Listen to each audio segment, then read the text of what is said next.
കൂട്ടുകാർക്ക് നല്ലൊരു യാത്ര ആശംസിച്ചുകൊണ്ട് നമുക്ക് നേരെ ആദർശിന്റെ നയനയുടെ അടുത്ത ആഴ്ചയിൽ നല്ലൊരു പ്രൊമോ വിശേഷം കേട്ടാലോ.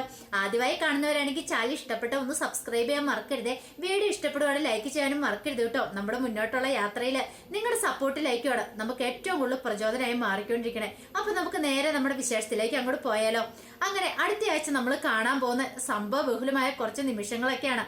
അവസാന സത്യങ്ങളൊക്കെ തിരിച്ചറിഞ്ഞ് ദേവയാനി നയനെ കൈപിടിച്ച അങ്ങോട്ട് അനന്തപുരിയിലേക്ക് കൊണ്ടുപോകണം. അപ്പൊ അതിന്റെ കുറച്ച് വിശേഷങ്ങളൊക്കെയാണ് അടുത്ത ആഴ്ച നമ്മൾ കാണാൻ പോകുന്നത്. നമ്മുടെ എല്ലാവരുടെ ഏറ്റവും വലിയ ആഗ്രഹമായിരുന്നു ദേവയാനി മരുമകളെ അംഗീകരിക്കണം എന്നുള്ളത്. നയനെ അംഗീകരിച്ച് വീട്ടിലേക്ക് കൂട്ടിക്കൊണ്ടു പോകണം.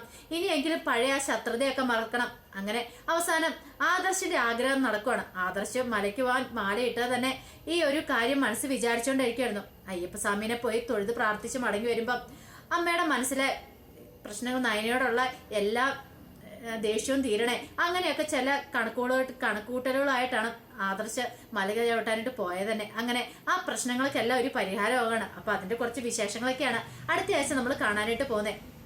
കഴിഞ്ഞ ദിവസം നമ്മൾ കണ്ടു ക്ഷേത്രത്തിൽ പോയ നവ്യ ഇറങ്ങി വന്നു കഴിയുമ്പത്തിന് അനാമിക വഴിയിലിട്ട് നവ്യനെ വെല്ലുവിളിക്കുകയാണ്. നവ്യ വിട്ടുകൊടുക്കോ? നവ്യ പറഞ്ഞു, എനിക്കറിയാടി, നീ വലിയ ആളൊന്നും കളിക്കണ്ട, നീ വലിയ പുണ്യാളത്തിയാണെന്ന് പറയും. എന്നിട്ടാണോടി നീ നിന്റെ അമ്മയുടെ കയ്യില് സ്വർണ്ണം അടിച്ചു മാറ്റി കൊടുത്തു വിട്ടെന്ന് ചോദിക്കുക. ഇത് കേട്ടതും ഒരു ഞെട്ടലോട് കൂടിയിട്ട് ഇങ്ങനെ അനാമിക നിൽക്കുക. അനാമിക കൊടുത്ത് നിന്നോട് ആരാ പറഞ്ഞേ? ആ സ്വർണ്ണം അടിച്ചു മാറ്റി കൊടുത്ത് നിന്നോട് ആരാ പറഞ്ഞേ നിൽക്കും. പറയേണ്ട കാര്യമൊന്നുമില്ലോ, എനിക്കറിയാവുന്ന കാര്യമാണ്. വേറെ ആരും ആ വീട്ടിൽ വന്നിട്ടില്ല. അപ്പൊ നീ മാത്രം അതിന് ഉത്തരവാദി, നീയാണിത് ചെയ്തേ, അല്ലാതെ വേറെ ആരും ചെയ്യത്തില്ലെന്ന് പറയാം. ഇത് കേട്ടതും അനാമിക പറഞ്ഞു, ദേ വെറുതെ കള്ളത്തരം പറഞ്ഞുണ്ടല്ലോ. കള്ളത്തരമല്ലടി, സത്യാവസ്ഥ തന്നെ പറഞ്ഞത്. നീയാണ് അതിന്റെ പിന്നില്. ഇതിലപ്പുറം നീ ആ വീട്ടിൽ നിന്ന് മോഷ്ടിച്ചോണ്ട് പോകുന്നറിയാം. നീ ഈ പറയുന്ന വലിയ കുടുംബത്തിലുള്ളൊന്നും അല്ലെന്ന് മനസ്സിലായി. നീ നിന്റെ വീട്ടുകാരും പാപ്പരാസികളാണെന്ന് എനിക്കറിയാന്ന് പറയാം. ഇത് കേട്ടതും ഒരു ഞെട്ടലുണ്ടായി അനാമികയില്.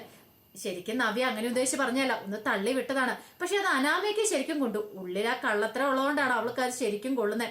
പെട്ടെന്ന് അനാമിക എന്തേ അനാവശ്യം പറഞ്ഞാണ്ടല്ലോ, നിന്റെ അനിയത്തി വന്ന് വീട്ടിൽ കയറി എന്നെ തല്ലി, അത് ഞാൻ മറന്നു പോയിട്ടില്ല, അവൾക്കുള്ള പലിശ ചേർത്ത് ഞാൻ കൊടുക്കൂന്ന് പറയണം. ഇത് കേട്ടത് നവ്യ പറഞ്ഞു, ചോണയുണ്ട് എന്റെ അനിയത്തിനെ തൊട്ട് നോക്കടി, നീ ഈ വീട്ടിലിരിക്കില്ല, നിനക്കിട്ട് കിട്ടിയില്ലോ, കാരണം മാറി മാറി. അത് മാത്രമല്ല നല്ല ഇടിയും കിട്ടിയില്ലേ, അതിന്റെ അപ്പുറമായിരിക്കും. ഇപ്പൊ നിനക്കിട്ട് മാത്രമേ കിട്ടിയുള്ളൂ. പക്ഷെ ഇനി കിട്ടാൻ പോകുന്ന ആർക്കിട്ടൊക്കെയാണെന്നറിയോ? നിന്റെ വീട്ടുകാർക്കിട്ട്, നിന്റെ അച്ഛനും അമ്മയ്ക്കിട്ടും കിട്ടും. അത് വേണോന്ന് ചോദിക്കുക. അത് കേട്ട് കഴിഞ്ഞപ്പോഴത്തേനും അനാമിക, നീ കൂടുതൽ ആളൊന്നും കളിക്കണ്ട, എനിക്കറിയാന്ന് പറയണേ. എന്തറിയാന്ന്? നീ കൂടുതൽ കളിച്ചാണ്ടല്ലോ, നിന്റെ മറ്റേ പായസ രഹസ്യല്ലേ, അത് സഹിതം ഞാൻ അങ്ങോട്ട് പൊട്ടിക്കൂന്ന് പറയാണ്. പിന്നെ പല രഹസ്യങ്ങളും നിന്നെ കുറിച്ച് ശരിക്കും ഒന്ന് അന്വേഷിച്ച് നോക്കി അറിയാം അവിടെ എന്തൊക്കെയാന്ന്. എന്റെ വീട്ടുകാരെ വലിയ കുറ്റം പറഞ്ഞല്ലോ, നിന്റെ വീട്ടുകാരെ കുറിച്ച് അവിടെ ഒന്ന് അന്വേഷിച്ച് നോക്കി അറിയാം എങ്ങനെയാ കാര്യങ്ങളൊക്കെ. ഇത് കേട്ട് കഴിഞ്ഞപ്പോഴത്തേനും സഹിക്കാൻ പറ്റിയില്ല അനാമികയ്ക്ക്. അനാമിക നിന്നെ കണ്ടോളാടി എന്ന് പറയാണ്. അതെ കണ്ടോളാം എന്നൊക്കെ പറഞ്ഞോണ്ട് അനാമിക അങ്ങോട്ടേക്ക് പോവാണ്. ഈ സമയത്ത് നവ്യ വീട്ടിലേക്ക് പോവാണ്. അങ്ങനെ നവ്യ വീട്ടിൽ ചെന്ന് കഴിയുമ്പോഴാണ് ആ കാര്യങ്ങളൊക്കെ അറിയണേ. നവ്യയുടെ നയനെയാണ് വിളിച്ചിട്ട് പറയുന്നത്, അഭി മലയ്ക്ക് പോയിട്ടില്ല, അഭിക്ക് മലയ്ക്ക് പോകാൻ പറ്റിയിട്ടില്ല, കാലിന് വേനയാന്നും പറഞ്ഞോണ്ട് അവന് തിരികെ അവിടെ ഇരിപ്പുണ്ടെന്ന് പറഞ്ഞു. ഇത് അറിഞ്ഞു കഴിഞ്ഞപ്പോഴത്തേനും നവ്യക്ക് വല്ലാത്തൊരു വിഷമമായിരുന്നു. പക്ഷെ നവ്യ ഓർത്തു, അവന് നോയമ്പൊന്നും എടുത്തിട്ടില്ല, അവൻ കള്ളനോയമ്പൊക്കെ എടുത്തേ. അതിന് പകരമായിട്ട് അയ്യപ്പസ്വാമി ശിക്ഷ കൊടുത്തായിരിക്കും അവനിട്ട്, അല്ലെങ്കിൽ ഒരിക്കലും അവൻ ഇങ്ങനെ സംഭവിക്കാൻ വഴിയില്ല. പിന്നീട് നവ്യ അറിഞ്ഞ പാടിയത് മുത്തശ്ശിയുടെ അടുത്തൊക്കെ ചെന്ന് പറയാണ് അഭി പോയിട്ടില്ല എന്നുള്ള കാര്യം. ഇതെല്ലാം കേട്ട് കഴിഞ്ഞപ്പോഴത്തേനും മുത്തശ്ശൻ പറഞ്ഞു, എനിക്ക് ഉറപ്പുള്ള കാര്യമായിരുന്നു, കഴിഞ്ഞ തവണ ഇതുപോലെ തന്നെയായിരുന്നു, അവന് പോയിട്ട് മല ചവിട്ടാനായിട്ട് പറ്റില്ല. കാരണം എന്താണെന്നറിയാവോ? അവൻ നോയമ്പെടുത്തില്ല. ഈ തവണ അതുപോലെ തന്നെ വന്നല്ലോ എന്ന് പറയാണ്. ഇത് കേട്ട് കഴിഞ്ഞപ്പോഴത്തേനും മുത്തശ്ശി പറഞ്ഞു, ശരിയാ, അവന് ഒരു തവണ പോലും നോയമ്പം നേരെ ചൊവ്വേ നോക്കിയിട്ടില്ല, അതിനുള്ള കൂലി അവന് കിട്ടണേന്ന് തോന്നുന്നു. ഈ തവണ ഓരോ കാരണങ്ങൾ കൊണ്ട് അവന് മല ചവിട്ടാൻ പറ്റിയില്ലോ എന്ന് പറയണം. അപ്പോഴേക്കും അങ്ങോട്ട് ജലജ വരുവാണ്. ജലജ വന്നിട്ട് എന്താ കാര്യം എന്താന്ന് ചോദിക്കണം. ദേ നിന്റെ പുത്രനെ മലയാവട്ടാൻ പറ്റിയിട്ടിരുന്നു. ആര് പറഞ്ഞത്? ആദർശ് ഇപ്പൊ വിളിച്ചു പറഞ്ഞോളെന്ന് പറയണം. ആഹോ, അങ്ങനെയാണെങ്കിൽ അവന് ചിലപ്പോ എന്തേലും വയ്യായിക വന്നു കാണും. അതെ ജലജ, ഇനി നീ അവനെ സപ്പോർട്ട് ചെയ്യാൻ പോരുത്. അവന്റെ സ്വഭാവം അറിയാലോ, അവന് നോയമ്പ് എടുത്തിട്ടില്ല, ഒന്നും എടുത്തിട്ടില്ല. അതുകൊണ്ട് അവന് അയ്യപ്പസ്വാമിയായിട്ട് ശിക്ഷ കൊടുത്ത. ഇനിയെങ്കിലും നീ നിന്റെ മാനം നന്നാവാനായിട്ട് നോക്ക്. അല്ലെങ്കിൽ അതെങ്ങനെയാ, നാവ് എടുത്തിട്ടുണ്ടെങ്കിൽ കള്ളവും ദുഷിച്ച് വർത്താനോ അല്ലാതെ ഏതെങ്കിലും രീതിയിൽ നിങ്ങൾ ഒരു നന്മ ചെയ്തിട്ടുണ്ടോ എന്ന് മുത്തശ്ശൻ ചോദിക്കുക. ഇത് കേട്ടതും ജലജ പറഞ്ഞു, അതിനിപ്പം എനിക്ക് എന്ത് ചെയ്യാൻ പറ്റുമോ വെച്ചാ, അവന് മല കെട്ടാൻ പറ്റാത്തതില്ല, എനിക്ക് എന്ത് ചെയ്യാൻ പറ്റുമെന്ന് ചോദിക്കാം. മുത്തശ്ശി പറഞ്ഞു, നിന്റെ വളർത്തുദോഷം അല്ലാതെ എന്ത് പറയാനാ? അതുപോലെ തന്നെ വീട്ടിൽ നിന്ന് മലയ്ക്ക് പോയതാണല്ലോ ആദർശും അനിയൊക്കെ, എന്നിട്ട് അവർക്ക് എന്തെങ്കിലും സംഭവിച്ചോന്ന് ചോദിക്കാം. ഇത് കേട്ടതും ജലജിക്ക് ആ പടയിൽ വെപ്രാളമായി. ജലജി ഓർത്ത് ഇനിയിപ്പോൾ അവൻ എന്തെടുക്കുമായിരിക്കും, അവനെ വിളിച്ച് നാളെ പറഞ്ഞിട്ട് തന്നെ കാര്യം എന്നോർത്തിട്ട് എന്താളും മലയ്ക്ക് പോയില്ലല്ലോ. ഫോൺ വിളിച്ച് അബിയുടെ നമ്പറിലേക്ക് വിളിക്കുകയാണ്. അബിയുടെ നമ്പറിലേക്ക് വിളിച്ചിട്ട് കിട്ടുന്നുണ്ടായിരുന്നില്ല. ഇതെന്ത് പറ്റി? അബിയുടെ നമ്പറിലേക്ക് വിളിച്ചിട്ട് കിട്ടുന്നില്ലല്ലോ. എന്താ പറയണേ, തമിഴൊക്കെ ആണല്ലോ പറയണേന്ന് ഓർത്തിരിക്കുകയാണ്. ഈ സമയം ചലജി ഓർത്തു, അവൻ എരുമയിലാന്നല്ലേ പറഞ്ഞേ, അങ്ങനെയാണെങ്കിൽ ഇങ്ങനെ വരാൻ വഴിയില്ലോ. പിന്നീട് നേരെ മൂർത്തി മുത്തശ്ശന്റെ അടുത്തേക്ക് എന്നിട്ട് ഈ കാര്യം പറയണം. മുത്തശ്ശൻ പറഞ്ഞു, അവന്റെ സ്വഭാവമല്ലേ, അവൻ ചിലപ്പം അവിടുന്ന് മിക്കവാറും വല്ല തമിഴ്നാടിന് വല്ല കടന്നു കാണുമായിരിക്കും. അവന്റെ സ്വഭാവം വെച്ച് അവൻ മലയ്ക്ക് പോയതല്ലല്ലോ. ഈ സമയം നവ്യയും വിളിച്ചു നോക്കുന്നുണ്ട്. നവ്യയും വിളിച്ചിട്ട് കിട്ടുന്നുണ്ടായിരുന്നില്ല. അവൻ എന്ത് സംഭവിച്ചെന്ന് പോലും അറിയത്തില്ലാതെ വല്ലാത്തൊരു വെപ്രാളമായിരുന്നു. ആ സമയം ആദർശം അവരൊക്കെ പോയി മല ചവിട്ടുന്നുണ്ട്. അവര് അയ്യപ്പസ്വാമിയുടെ മുന്നിലെത്തിയിട്ട് ആദർശന് ഒരേ പ്രാർത്ഥന മാത്രമേ ഉണ്ടായിരുന്നുള്ളൂ, എന്റെ അയ്യപ്പസ്വാമി ഭഗവാനെ കാത്തോണേ, നയനയും അമ്മയും തമ്മിൽ അടുക്കണേ, അവര് തമ്മിൽ പ്രശ്നങ്ങളൊക്കെ പരിഹരിക്കണേ, നല്ലൊരു കുടുംബജീവിതം കിട്ടണേ എന്നൊക്കെ പറഞ്ഞുകൊണ്ട് പ്രാർത്ഥിക്കുന്ന. അവരുടെ അസുഖങ്ങളൊക്കെ എത്രയും പെട്ടെന്ന് തന്നെ ഭേദമാണെന്ന് പറഞ്ഞുകൊണ്ടാണ് പ്രാർത്ഥിക്കുന്നത്. എനിക്കാണെങ്കിലോ അനിയടയ്ക്കാണെങ്കിലോ ഒരു പ്രാർത്ഥന മാത്രമേ ഉണ്ടായിരുന്നുള്ളൂ, നല്ലൊരു ജീവിതം. ഇതുവരെയായിട്ട് എനിക്ക് അനാമികനെ ഉൾക്കൊള്ളാനായിട്ട് സാധിച്ചിട്ടില്ല. പക്ഷെ ഇനി എങ്ങനെയാണെന്ന് അറിയത്തില്ല. എന്റെ ഭഗവാനെ, നീ ആയിട്ട് എനിക്കൊരു വഴി കാണിച്ചു തന്നേന്ന് പറഞ്ഞുകൊണ്ടാ അനി പ്രാർത്ഥിച്ച. അതിനപ്പുറം എനിക്ക് വേറൊന്നും പ്രാർത്ഥിക്കാനായിരുന്നു. അങ്ങനെ അവര് മലയ്ക്ക് പോയിട്ട് തിരികെ വരുവാണ്.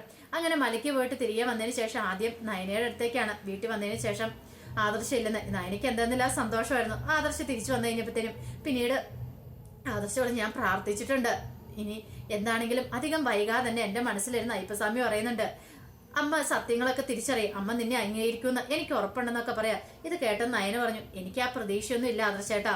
അങ്ങനെ ആയിരുന്നെങ്കിൽ അമ്മ ഇപ്പൊ ഈ കാര്യങ്ങളൊക്കെ തിരിച്ചറിയേണ്ടതല്ലായിരുന്നോ? പക്ഷെ അമ്മ ഇതുവരെയായിട്ടും അറിഞ്ഞിട്ടില്ല. ഇനിയിപ്പൊ അംഗീകരിക്കുമെന്ന് എനിക്ക് തോന്നില്ലെന്ന് പറയണം. പിന്നീട് ആദർശമൊന്നും സാരമില്ല, പോട്ടെ, ഇനി നമുക്ക് സമയമുണ്ടല്ലോ, ദയവായിട്ട് എന്തെങ്കിലും ഒരു വഴി കാണിച്ചു തരും എന്നൊക്കെ പറയാം. പിന്നീട് നയനോട് പറഞ്ഞു, ഒരു കാര്യം ചെയ്യാം, നിന്നെ ഞാൻ വീട്ടിലേക്ക് കൂട്ടിക്കൊണ്ട് പോട്ടെ എന്ന് ചോദിക്കാം. ഇത് കേട്ടെന്ന് നയന പറഞ്ഞു, വേണ്ട ആദർശേട്ടാ, ഇപ്പൊ എന്നെ കൂട്ടിക്കൊണ്ട് പോകണ്ട. കാരണം ഇവിടെ അച്ഛനും അമ്മയ്ക്കാണെങ്കിലും അതത്ര ഇഷ്ടപ്പെടുന്നില്ല. മറ്റൊന്നും കൊണ്ടല്ല, ഞാൻ അവിടെ വന്നിട്ടുണ്ടെങ്കിൽ ചിലപ്പം അമ്മ ഇനിയിപ്പൊ എന്നെ അംഗീകരിച്ചില്ലെങ്കിൽ ഇനിയിപ്പൊ എന്തൊക്കെയാ സംഭവിക്കാൻ പോകുന്ന അറിയത്തില്ല. അമ്മയുടെ മനസ്സ് വേദനിപ്പിക്കാൻ ഇനി എനിക്ക് സാധിക്കുകയില്ല. ഇനി അമ്മ എന്നെ അംഗീകരിക്കട്ടെ, അംഗീകരിക്കുമ്പം വരാം.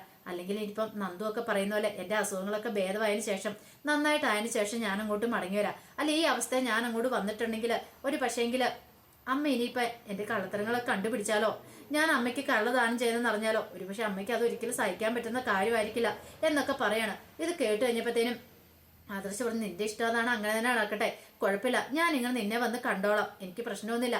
ആദർശിന് വിഷമമുണ്ട്, പക്ഷെ ആദർശ് എന്നാലും അത് പുറത്തൊന്നും കാണിക്കുന്നില്ല. നയനെ കൂട്ടിക്കൊണ്ട് പോകാത്തന്റെ വിഷമം, അവൾ എവിടെയാണെങ്കിലും സന്തോഷമായിട്ട് ഇരുന്നാൽ മതി എന്നൊരു ചിന്ത മാത്രമേ ആദർശിന്റെ മനസ്സിലുണ്ടായിരുന്നുള്ളൂ. പിന്നീട് ആദർശം മടങ്ങി പോവാം. പിന്നീട് അങ്ങനെ ദേവയാനിക്ക് ചെക്കപ്പിന് സമയമായി കഴിഞ്ഞപ്പോൾ ദേവേനയും കൂടി ചെക്കപ്പിന് പോവാണ് ജയന്. അങ്ങനെ ചെക്കപ്പിന് പോയി ഡോക്ടറെ കണ്ട് പരിശോധനയായി കഴിഞ്ഞു. പരിശോധന ശേഷം കുഴപ്പമില്ല, അങ്ങനെ കാര്യങ്ങളൊക്കെ പറയാണ്. പിന്നീട് ദേവയാനിക്ക് ഒരു കൗൺസിലിംഗ് കൊടുക്കുന്നുണ്ട്. അപ്പൊ അതിനു വേണ്ടി കൊണ്ടുപോയി കൗൺസിലിംഗ് കഴിഞ്ഞ് വരുമ്പോഴത്തേനും ഡോക്ടറെ കാണുവാണ് ദേവേനി. പിന്നീട് അതിന് മുമ്പ് നയനയെ നയനയും ദേവേനെയൊക്കെ നോക്കി ഡോക്ടറെ കാണുവാണ്. അങ്ങനെ ഡോക്ടറോട് സംസാരിച്ചുകൊണ്ടിരിക്കുന്ന സമയത്ത് ഡോക്ടർ ചോദിച്ചു, അല്ല ഇപ്പം നയനയ്ക്ക് എങ്ങനെയുണ്ടെന്ന് ചോദിക്കുവാണ്. ഇത് കേട്ട് കഴിഞ്ഞപ്പോഴത്തേനും പെട്ടെന്ന് ദേവേനെ ചോദിച്ചു, നയനയ്ക്കോ? അവൾക്ക് എന്നാ ഡോക്ടറെ, അവൾക്ക് കുഴപ്പമൊന്നും ഇല്ലോന്ന് പറയാണ്. ഇത് കേട്ട് കഴിഞ്ഞപ്പോഴത്തേനും ഡോക്ടർ പറഞ്ഞു, അതെ ഒരു കാര്യം ഉണ്ടെന്ന് പറയാം. എന്താ ഡോക്ടറെ? കാരണം ചെന്ന് കഴിഞ്ഞപ്പോ തന്നെ നയനെ കുറിച്ച് ചോദിച്ചു കഴിഞ്ഞപ്പോ തന്നെ ദേവേനെ പറഞ്ഞായിരുന്നു, അവള് കാരണം എനിക്ക് ഈ വിധമായത്, അവള് ഇങ്ങനെ എനിക്ക് ചെയ്തു വെച്ചോണ്ടാ, അല്ലെങ്കിൽ അവളെ പാലിനകത്ത് വിഷം കലർത്തിയില്ലായിരുന്നെങ്കിൽ എനിക്ക് ഇങ്ങനൊരു അവസ്ഥ ഉണ്ടാവത്തില്ലായിരുന്നു എന്നൊക്കെ പറഞ്ഞുകൊണ്ട് നയനെ കുറെ കുറ്റപ്പെടുത്തുന്നുണ്ടായിരുന്നു. പക്ഷെ അതൊക്കെ ഡോക്ടർ കേട്ടോണ്ടിരുന്നു. അവസാനം ഡോക്ടർ പറഞ്ഞു, അതെ നിങ്ങൾ എന്തറിഞ്ഞിട്ടാ ദേവേനി, ശരിക്കും പറഞ്ഞാല് നിങ്ങൾക്ക് കരൾ തന്ന പെൺകുട്ടിയെ നിങ്ങൾ അന്വേഷിച്ച് നടക്കുന്നില്ലേ, അതിനെക്കുറിച്ചൊക്കെ ഞാൻ അറിഞ്ഞിട്ടുണ്ടായിരുന്നു. ഇവിടെ വെച്ച് നിങ്ങൾ ആ പെൺകുട്ടിയെ കാണണമെന്നൊക്കെ പറഞ്ഞേ. പക്ഷെ എങ്കിൽ നിങ്ങൾക്ക് കരൾ പാത്തു തന്ന ആരാന്നറിയാവോ? നിങ്ങളുടെ മരുമോള് നയനയാന്ന് പറയാണ്. കരള് മാത്രമല്ല, നിങ്ങൾക്ക് ബ്ലഡ് തന്ന മരുമോള് നയനയാന്ന് പറയാണ്. ഇത് കേട്ട് കഴിഞ്ഞപ്പോഴത്തേനും ദേവേന് പറഞ്ഞു, ഇതേ ഡോക്ടറെ വെറുതെ പറയല്ലോ കേട്ടോ എന്ന് പറയണേ. എനിക്കറിയാം ഡോക്ടർ അവളുടെ പക്ഷത്തേർന്ന് പറയണല്ലേ എന്ന് ചോദിക്കുകയാണ്. ഞാനിന്നലെ കള്ളത്തരം പറയണേ? കള്ളത്തരം പറഞ്ഞല്ല, സത്യമായിട്ടുള്ള കാര്യമാണ്. നിങ്ങൾക്ക് കരള് ഭാഗത്ത് തന്നെ നിങ്ങളുടെ മരുമോള് നയന തന്നെയാന്ന് പറയാണ്. ഇത് കേട്ടതും ആകെപ്പാടെ എന്ത് ചെയ്യണമെന്ന് അറിയത്തില്ലാത്ത അവസ്ഥയപ്പോ ദേവേനയുടെ കണ്ണ് നിറഞ്ഞു. ദേവേന പറഞ്ഞു, സത്യമാണോ ഡോക്ടർ എന്ന് ചോദിക്കണം. അതെ, ഞാൻ കള്ളം പറയേണ്ട കാര്യമില്ല, ഞാനൊരു ഡോക്ടർ അല്ലേന്ന് ചോദിക്കണം. നിങ്ങളുടെ മരുമോള്, നിങ്ങൾ പൂവിട്ട് അവളെ പൂജിക്കണം. ഇത്ര നല്ലൊരു മരുമോളെ കിട്ടിയ നിങ്ങൾ ഭാഗ്യവതിയാ. ഇന്നത്തെ കാലത്ത് ഇതുപോലെ പെൺകുട്ടികളെ കാണാനേ ഒക്കില്ല. പക്ഷെ നിങ്ങൾ അന്നത്തെ സമയത്തൊക്കെ ഇവിടെ കിടന്ന് കാണിച്ചു കൂട്ടിയതൊക്കെ ഞാനും കണ്ടതാ. പക്ഷെ ഒരിക്കലും ചെയ്യാൻ പാടില്ലാത്ത കാര്യങ്ങളൊക്കെ നിങ്ങൾ അവളോട് ചെയ്തേ. എന്നിട്ട് പോലും അവള് യാതൊരുവിധ ഭാവഭേദവും ഇല്ലാതെയല്ലേ നിങ്ങൾക്ക് വേണ്ടി കരള് തരാനും ബ്ലഡ് തരാനും ഒക്കെ മുന്നോട്ടിറങ്ങിയെന്ന് ചോദിക്കുകയാണ്. ഇത് നിങ്ങൾ എത്രയും പെട്ടെന്ന് തന്നെ ഇനി അവളെ പോയി അംഗീകരിക്കണം, അവളെ അംഗീകരിക്കണം നിങ്ങളുടെ മരുമോളായിട്ട്. ഇനി നിങ്ങൾ അവളെ അംഗീകരിച്ചില്ലെങ്കിൽ ദൈവം പോലും നിങ്ങളോട് പൊറുക്കില്ലെന്ന് പറയാം. ഇതൊക്കെ കേട്ട് സമനില ഏറ്റുപോലെ ദേവേനെ അവിടെ നിന്ന് ഇറങ്ങി പുറത്തേക്ക് വരുന്നത്. പിന്നീട് ജയനോട് നിൽക്കുന്നുണ്ടായിരുന്നു. ജയൻ ചോദിച്ചു എന്തേ ദേവേനി? ഒന്നുമില്ലാന്ന് പറയാണ്. ജയനോട് പോലും ആ കാര്യത്തെക്കുറിച്ച് പറയാനായിട്ട് ദേവേനിക്ക് വല്ലാത്തൊരു ബുദ്ധിമുട്ടായിരുന്നു. കാരണം ഇത്രയും നാൾ ഇവരെല്ലാം തന്നെയൊന്ന് ഒളിപ്പിച്ചു വെച്ചല്ലോ. അപ്പൊ അവളായിരുന്നു തനിക്ക് കള്ള് തന്നെ. എന്നിട്ട് താനത് എന്തുകൊണ്ട് തിരിച്ചറിഞ്ഞില്ല? ഇത്ര നല്ല സ്വഭാവമുള്ള പെൺകുട്ടീനെയാണല്ലോ എന്റെ ഭഗവാനെ താൻ ഇത്രയും കാലം ദുഷിച്ച. അങ്ങനെയൊക്കെ ഓർത്തിട്ട് ദേവേനിക്ക് ഭയങ്കര സങ്കടമായിപ്പോയി. എന്ത് ചെയ്യണമെന്ന് അറിയത്തില്ലാത്തൊരവസ്ഥ. അവസാനം ദേവേനി വീട്ടിലേക്ക് വരുവാണ്. വീട്ടിലേക്ക് വന്നു കഴിഞ്ഞപ്പോൾ ദേവേനി ഒരു തീരുമാനം എടുത്തു. എങ്ങനെ അവളെ തിരികെ വീട്ടിലേക്ക് കൊണ്ടുവരണം, എങ്ങനെയും കൊണ്ടുവന്നേ മതിയാവുള്ളൂ. അവളെ എത്രയും പെട്ടെന്ന് തന്നെ കൊണ്ടുവരണം. അവള് തന്റെ മരുമോളല്ല, ഇനി തൊട്ട് മോളാണ്. ആ ഒരു ചിന്ത ഉണ്ടാവാണ്. വേറെ ആരും തന്നെ ചെന്ന് വിളിക്കേണ്ട, അവളെ താൻ തന്നെ ചെന്ന് വിളിച്ചോണ്ട് വരണം. അങ്ങനെ ചില തീരുമാനങ്ങളൊക്കെ എടുക്കുന്നുണ്ട്. പിന്നീട് ദേവേനി ക്ഷേത്രത്തിൽ പോവാണ്. ക്ഷേത്രത്തിൽ പോയി നയനയ്ക്ക് വേണ്ടി പ്രത്യേകമായിട്ട് വഴിപാടുകളും പൂജകളും ഒക്കെ നടത്തുവാണ്. അങ്ങനെ പൂജകളൊക്കെ നടത്തിയിട്ട് ഇറങ്ങി കഴിയുമ്പോഴത്തേനും ദേവേനിയുടെ ഒരു കൂട്ടുകാരി ദേവേനിയെ കാണാൻ വരുവാണ്. അങ്ങനെ കണ്ടു കഴിയുമ്പോഴത്തേനും ദേവേനയുടെ കാര്യങ്ങളൊക്കെ ചോദിക്കുകയാണ്. പിന്നീട് പറഞ്ഞു എന്താണെങ്കിലും ദേ നിനക്ക് കരള് പാത്തു തന്ന പെൺകുട്ടി ഉണ്ടല്ലോ, അവൾ ഇത്ര നല്ലൊരു പെൺകുട്ടിയാ, അവളെ നീ ഒന്ന് പോയി കാണണം ദേവേനി എന്നൊക്കെ പറഞ്ഞു കഴിഞ്ഞപ്പോ ദേവേനോട് അവരോട് പറഞ്ഞു അതെ എനിക്ക് കരള് പാത്തു തന്ന വേറെ ആരുമല്ല, എന്റെ മരുമോള് നയനയാന്ന് പറയാണ്. ഇത് കേട്ടത് അവർ നമ്പറുന്നു. നിന്റെ മരുമോളെ? അതെ എന്റെ മരുമോള് തന്നെ എനിക്ക് കരള് പാത്തു തന്നേന്ന് പറയാണ്. അവളെ പോലെ ഒരു നല്ലൊരു പെൺകുട്ടി ഞങ്ങളുടെ കുടുംബത്തിലേക്ക് വന്നു കയറി ഞങ്ങളുടെ ഐശ്വര്യാന്ന് പറയണം. അല്ല എന്നിട്ട് മരുമോൾ എവിടെയാന്ന് ചോദിക്കാം. അവള് വീട്ടിലാ, അവളെ പോയി കൂട്ടിക്കൊണ്ട് വരണം എന്നൊക്കെ പറയാണ്. പിന്നീട് ദേവേനി എന്ത് വേണം, ദേവേനി നയനെ കൂട്ടിക്കൊണ്ട് വരാൻ പോവാണ്. ഈ സമയത്ത് ഡ്രൈവറെ മാത്രം ദേവേനി വിളിച്ചുള്ളൂ, വേറെ ആരും വീട്ടിൽ അറിയണ്ട. കൂട്ടിക്കൊണ്ട് വന്നതിന് ശേഷം മാത്രം അറിഞ്ഞാൽ മതി എന്ന് ദേവേനിക്ക് നിർബന്ധം ഉണ്ടായിരുന്നു. അങ്ങനെ ദേവേനി നയനയുടെ അടുത്തേക്ക് പോവാണ്. ഈ സമയത്ത് നയന ഇതൊന്നും അറിഞ്ഞിട്ടുണ്ടായിരുന്നില്ല. നയനയുടെ വീട്ടിലേക്ക് എന്നപ്പോൾ നയന ഇങ്ങോട്ട് ഇറങ്ങി വരുമ്പോഴത്തേനും ദേവേനെ അങ്ങോട്ട് കയറി വരുന്ന കണ്ടേ. പെട്ടെന്ന് എനിക്കൊരു വെപ്രാളമായി. എന്റെ ഭഗവാനെ എന്തിനുള്ള വരവാണ് ഇനി അമ്മ തന്നിച്ചുള്ളൂ.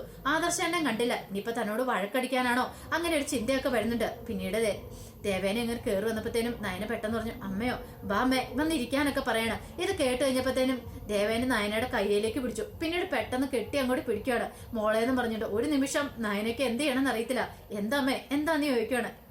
ഞാൻ നിന്നെ അറിയാൻ വൈകിപ്പോയി, നീയാണ് എനിക്ക് കരള വന്നില്ലേ, എന്നോട് ക്ഷമിക്ക. ഇത്രയും കാലം ഞാൻ നിന്നെ ഉപദ്രവിച്ചു, എന്നോട് ക്ഷമിക്കണം എന്നൊക്കെ പറഞ്ഞ് ക്ഷമാപണം നടത്തുവാണ്. അപ്പോഴേക്കും കനകയും ഗോവിന്ദനും എല്ലാവരും കൂടെ അങ്ങോട്ട് ഇറങ്ങി വരുവാണ്. അവര് കണ്ടു നയനെ കെട്ടിപ്പിടിച്ചു വെക്കുന്ന ദേവേനിയെ. പിന്നീട് പറഞ്ഞു എനിക്കറിയില്ലായിരുന്നു നീയാ തന്നേന്ന്, ഞാൻ ഒരിക്കലും ഇത് വിശ്വസിക്കുന്ന പോലെ ഇല്ലായിരുന്നു. ഞാൻ വിചാരിച്ചുകൊണ്ടിരുന്നേ നീയാണ് എനിക്ക് പാലിനകത്ത് വിഷം കലക്കി തന്നേന്നൊക്കെ ഓർത്തോണ്ടിരുന്നേ. പക്ഷെ എനിക്ക് ഇപ്പോഴാണ് മനസ്സിലായത് നീയായിരുന്നു ശരി. ഞാൻ ആ തെറ്റെന്നുള്ള കാര്യം ഞാൻ നിന്റെ മുന്നിൽ തോറ്റുപോയിരിക്കുന്നു. കാരണം എനിക്ക് ഒരിക്കലും ജയിക്കാൻ കഴിയില്ല നിന്റെ മുന്നിൽ. കാരണം നിന്റെ മനസ്സ് അത്ര നല്ല. അച്ഛനും അമ്മയൊക്കെ പലവട്ടം പറഞ്ഞിട്ടുണ്ട് നിന്നെ കണ്ടുപിടിക്കണമെന്ന്. പക്ഷെ അന്നൊക്കെ ഞാൻ നിന്നെ ഓരോന്ന് പറഞ്ഞ് ദേഷ്യം പിടിപ്പിച്ചിട്ട് ഉപദ്രവിച്ചിട്ടുള്ളൂ. എന്തിനേറെ പറയുന്നു എന്റെ മകനെ നിന്നെ തന്നെ തള്ളിക്കാനായിട്ട് എന്റെ മകനെ കൊണ്ട് വേറെ കല്യാണം കഴിപ്പിക്കാനൊക്കെ ഞാൻ ശ്രമിച്ച. പക്ഷേങ്കിൽ ഇപ്പോഴെനിക്ക് മനസ്സിലാവുന്നുണ്ട് ഞാൻ എത്രമാത്രം വൃത്തിയായിട്ടൊരു സ്ത്രീയായിരുന്നു. ഒരിക്കലും ചെയ്യാൻ പാടാത്ത കാര്യങ്ങൾ ഹോസ്പിറ്റലിൽ കിടന്നിട്ട് പോലും ഞാൻ നിന്നെ ദുഷിച്ചു പറഞ്ഞു. അതിനുശേഷം നീ ക്ഷേത്രത്തിൽ വന്നപ്പോഴും നിന്നെ ഞാൻ എന്തൊക്കെയോ ചീത്ത പറഞ്ഞു. നീ പ്രഗ്നന്റ് ആണോ അങ്ങനെയൊക്കെ വരെ ഞാൻ ചോദിച്ചു. പക്ഷെ എനിക്ക് അറിയില്ലായിരുന്നു മോളെ എന്നൊക്കെ പറയാണ്. പിന്നീട് പറഞ്ഞു ഇനി ഒരു നിമിഷം പോലും ഞാൻ നിന്നെ ഇവിടെ നിർത്തില്ല, ബാ നമുക്ക് വീട്ടിലേക്ക് പോകാന്ന് പറയണ. ഇത് കേട്ട നയന പറഞ്ഞു അല്ലമ്മ അത് പിന്നെ ഒരു നിമിഷം പോലും നിൽക്കേണ്ട നീ ഇവിടെ, നിന്നെ ഞാൻ കൂട്ടിക്കൊണ്ട് പോകാനായിട്ടാ വന്നേ. ഇത് എന്റെ മരുമോളായിട്ടല്ല നിന്നെ വിളിക്കുന്നത്, എന്റെ മോളായിട്ടാ വിളിക്കണമെന്ന് പറയണം. അപ്പോഴേക്കും കനക അങ്ങോട്ട് വന്നു. കനകയോട് ദേവേനെ പറഞ്ഞു എന്നോട് ക്ഷമിക്കുക കനകെ, എനിക്ക് അറിവില്ലായ്മ കൊണ്ട് ഞാൻ കുറെ കാര്യങ്ങളും തെറ്റുകളൊക്കെ ചെയ്തിട്ടുണ്ട്, എന്നോട് പൊറുക്കണമെന്ന് പറയാണ്. ഇത് കേട്ടപ്പോ കനക പറഞ്ഞു സാരമില്ല എന്ന് പറയാണ്. പിന്നീട് നയന് പറഞ്ഞു ആദർശേട്ടൻ മലയ്ക്ക് പോയതിന് ഗുണമുണ്ടായി. ആദർശന്റെ ഏറ്റവും വലിയ ആഗ്രഹമായിരുന്നു, അതുപോലെ തന്നെ മുത്തച്ഛന്റെയും മുത്തശ്ശിയുടെ ഒക്കെ ആഗ്രഹമായിരുന്നു പറയാണ്. പിന്നീട് നയനെ അങ്ങനെ ബായൊക്കെ കെട്ടിപ്പറക്കി ഇറങ്ങുമ്പോഴത്തേനും ദേവേനെ നയനയുടെ കയ്യെ പിടിക്കണം. എന്നിട്ട് അവര് അങ്ങനെ നേരെ അനന്തപുരിയിലേക്ക് പോവാണ്. അനന്തപുരിയിൽ ഈ സമയത്ത് ജലജയോ അതെ ജാനകി ഇതൊന്നും പ്രതീക്ഷിച്ച കാര്യമല്ല. അങ്ങനെ നയനയും കൊണ്ട് ചെന്ന് കഴിഞ്ഞപ്പോഴത്തേനും ജലജ ഇങ്ങോട്ട് ഇറങ്ങി വരുവാണ്. നയനയുടെ കയ്യും പിടിച്ചോണ്ട് അങ്ങോട്ടേക്ക് ദേവേനെ കയറി വരുമ്പോൾ ഒരു നിമിഷം ഞെട്ടിപ്പോയി ജലജ.